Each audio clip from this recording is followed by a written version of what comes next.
Magandang gabi po mga kapatid. Bago po tayo magdasal ay samahan niyo po ako na sabay-sabay po tayo magdasal bago po tayo magpahinga sa gabing ito. Heavenly Father, ikaw ang Panginoon na lumikha ng lahat. Ikaw ang bahala sa aming pagtulog sa gabing ito. Tulungan mong mawala ang lahat ng aming mga iniisip, Panginoon.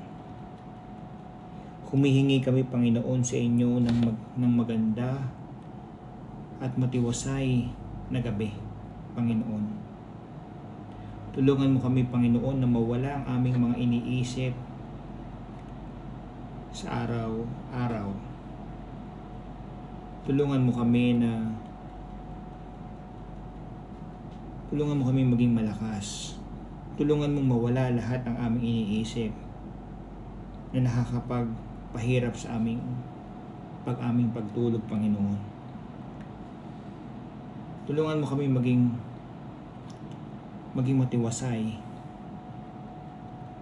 Tulungan mo kaming kalimutan ang aming mga hindi natapos na gawain sa araw na ito. Tulungan mo kami na maalis sa aming isip ang pag-iisip sa aming gagawin para bukas, Panginoon. Lord, tulungan mo kami sa oras na ito na maging kampante na ibigay namin ang aming sarili para sa inyo, Panginoon. Tulungan mo kami maging maayos ang aming pagtulog, Panginoon.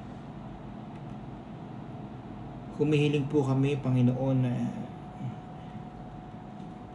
paglinawin mo ang aming pag-iisip, na hindi ito mapasok ng kung ano-ano masama o panaginip sa aming pagtulog upang kami makatulog ng mahimbing, Panginoon.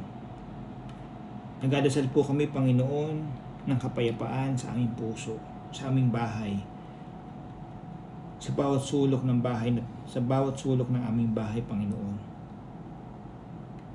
na maging ligtas at hindi kami papapasok ng mga masamang loob, Panginoon. Panginoon, iset mo ang aking isip, Panginoon, na ikaw ang aming tagapagligtas at aming Panginoon. Panginoon, salamat po, Lord. Salamat sa lahat ng mga biyaya na natanggap namin sa oras na ito. At salamat sa iyong anak na si Jesus na tumubos sa aming mga kasalanan. Maraming pong salamat, Panginoon.